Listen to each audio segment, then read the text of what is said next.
दोस्तों, एक गांव में पारो नामक एक गरीब विधवा रहती थी। उसका एक पुत्र था। वह इतनी गरीब थी कि घर में 4 बर्तन भी ढंग के नहीं थी। लड़का अभी छोटा था। पारो ने बड़े प्यार से उसका नाम नसीब सिंह रखा था, मगर वह इतना बदनसीब था कि उसके पैदा होने के कुछ समय बाद ही एक बीमारी से उसके पिता की मृत्यु हो गई। पारो घरों में चौका बर्तन आदि करके उसे पाल रही थी।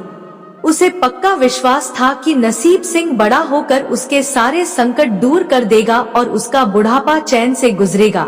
इसी आस में रात दिन मेहनत करके वह अपने बेटे को पाल रही थी। नसीब सिंह था तो छोटा, किंतु समझदार बहुत था। संयम और धीरज की उसमें कमी न थी। किसी भी बात को गहराई तक जानने की उसमें प्रबल उत्सुकता रहती थी। एक दिन उसने अपनी माँ से पूछा, माँ, हम इतने गरीब क्यों हैं?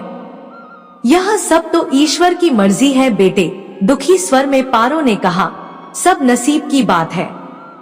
मगर नसीब सिंह यह उत्तर पाकर संतुष्ट नहीं हुआ। वह बोला, ईश्वर की ऐसी मर्जी क्यों है बेटा, यह तो ईश्वर ही जाने। अगर ईश्वर ही जाने तो ठीक है, मैं ईश्वर से ही पूछूंगा कि हम इतने गरीब क्यों हैं। बताओ माँ, बताओ कि ईश्वर कहाँ मिलेगा। पारो तो वैसे ही परेशान रहती थी, अतः उसकी बातों से उकताकर उसने कह दिया, वह जंगलों में रहता है, लेकिन तुम वहां न जाना। लेकिन नसीब सिंह ने दिल ही दिल में उसी क्षण इरादा बना लिया कि वह ईश्वर को ढूंढेगा और पूछेगा कि आखिर हम इतने गरीब क्यों हैं। एक दिन वह जंगल की ओर चल दिया। जंगल घना और भयानक था। चलते चलते नसीब सिंह बुरी तरह थक गया, मगर भगवान की परछाई भी उसे दिखाई नहीं दी। अतः वह थक-हार कर पत्थर की एक शिला पर जा बैठा और सोचने लगा कि भगवान तो यहाँ कहीं नहीं है, आखिर गरीबी दूर कैसे हो। तभी संयोगवश मृत्यु लोक का भ्रमण करते करते शिव पार्वती उधर ही आ निकले। उन्होंने बच्चे को वहां बैठे देखा तो उन्हें बड़ा अचरज हुआ कि यह अबोध बालक इस बीहड़ जंगल में बैठा क्या कर रहा है। भगवान शिव ने बालक से पूछा, तुम कौन हो बालक और इस जंगल में बैठे क्या कर रहे हो? मैं ईश्वर को ढूंढ रहा हूँ। ईश्वर को? पार्वती चौंकी और पूछा, मगर क्यों? ईश्वर से तुम्हें क्या काम है? मैं उनसे पूछना चाहता हूँ कि हम इतने गरीब क्यों हैं? दूसरों की तरह हम पर भी भाग्य की कृपा क्यों नहीं है? निर्भीक सिंह ने निर्भीकता से उत्तर दिया। माँ पार्वती और भगवान शिव उस बच्चे का साहस देखकर बहुत प्रसन्न हुए। माँ पार्वती तो करुणा की सागर है, उन्हें उस बच्चे पर बड़ी दया आई और भगवान शिव से मुखातिब होकर बोली, प्रभु, इस बालक का कुछ कीजिए। हम कुछ नहीं कर सकते पार्वती, क्योंकि इसके भाग्य में यही सब लिखा है। भाग्य देवता के लेख के अनुसार इसे ऐसा ही जीवन भोगना है। नहीं नहीं स्वामी, आपको कुछ करना ही होगा। माँ पार्वती हट करने लगी। जिद न करो पार्वती, यदि हम उसे कुछ दे भी देंगे तो वह इसके पास नहीं रुकेगा। इसे वैसा ही जीवन जीने दो जैसा भाग्यदेव चाहते हैं। नहीं प्रभु, इसकी गरीबी दूर करने के लिए आपको इस पर कृपा करनी होगी। जब माँ पार्वती जिद करने लगी तो भगवान भोले शंकर ने बच्चे को एक हार दे दिया। हार पाकर नसीब सिंह बहुत प्रसन्न हुआ और खुशी खुशी अपने घर को चल दिया। माँ पार्वती संतुष्ट थी कि उन्होंने एक अबोध बालक की मदद की और अब उसके दिन सुख से कटेंगे। लेकिन त्रिकालदर्शी भोले बाबा जानते थे कि यह हार उसके पास रहेगा ही नहीं।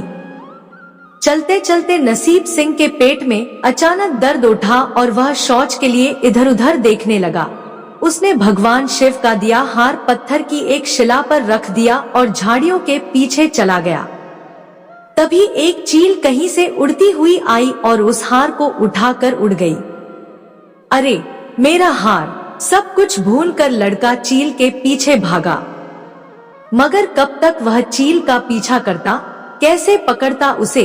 एकाध बार पत्थर उठाकर उसने चील को मारने की कोशिश की, किंतु चील अधिक ऊंचाई पर थी। कुछ ही पलों में चील उसकी नजरों से ओझल हो गई तो वह बड़ा दुखी हुआ और रोते रोते अपने घर की ओर चल दिया। घर पहुंचकर उसने माँ को सारी बात बताई।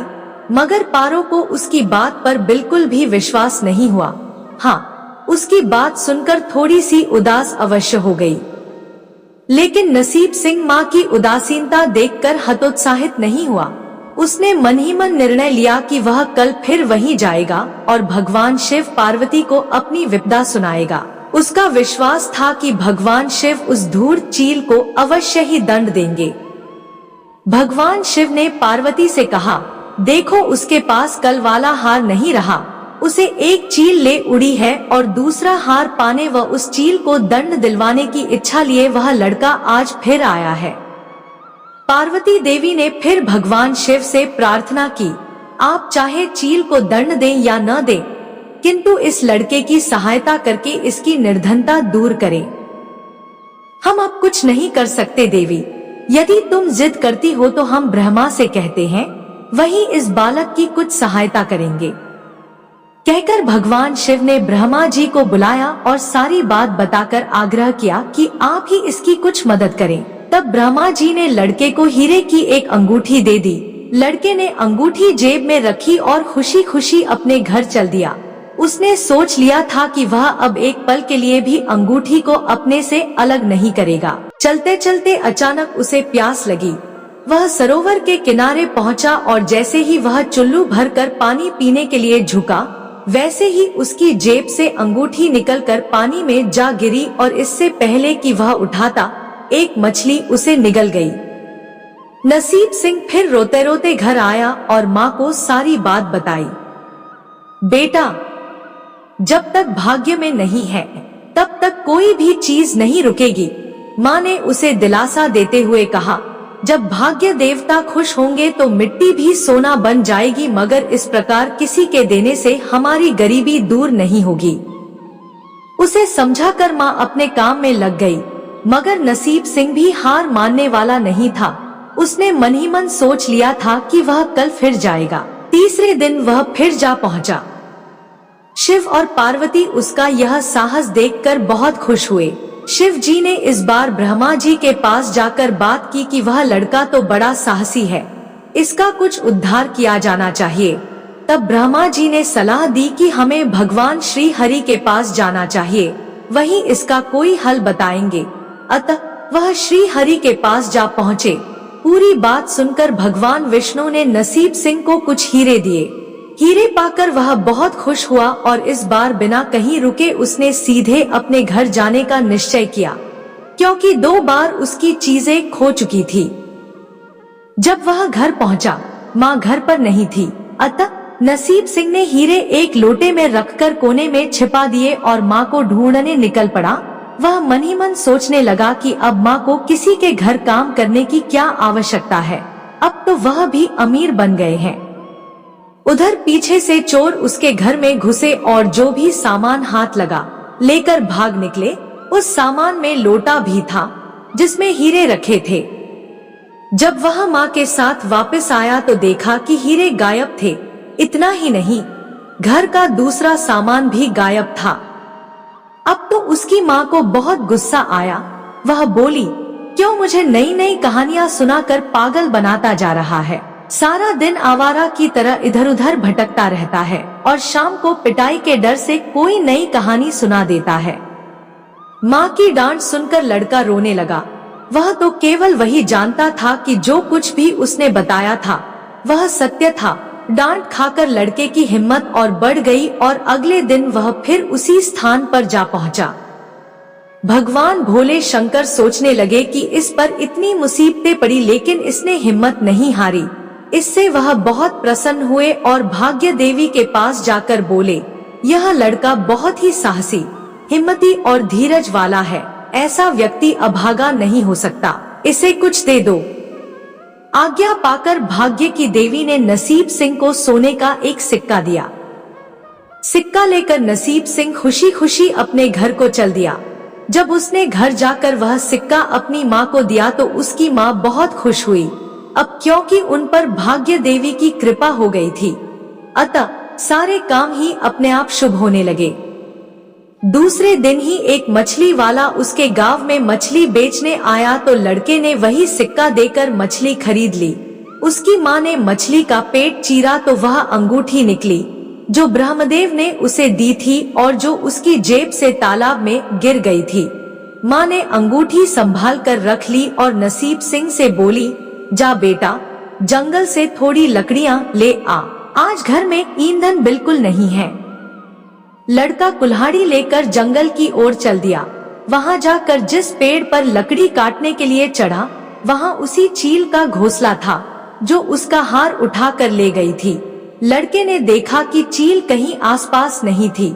नसीब सिंह ने अपना हार उठा लिया और जो भी थोड़ी बहुत लकड़ियां पेड़ के आसपास पड़ी थी वहीं उठाकर घर की ओर चल दिया। माँ हार पाकर बहुत खुश हुई। अब तो देखते ही देखते उनके दिन बदल गए। घर में किसी चीज का अभाव नहीं रहा।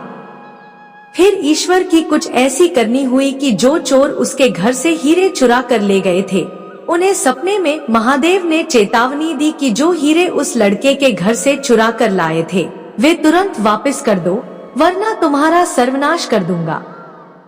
चोर उसी दिन हीरे उसके घर पर दे गए और अपनी गलती के लिए माफी भी मांगी।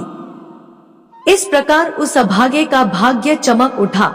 अब उसके घर में किसी चीज की कमी न थी और उनकी गरीबी सदा के लिए समाप्त हो गई। दोस्तों, वीडियो पसंद आया हो तो वीडियो को लाइक और शेयर करें। धन्यवाद।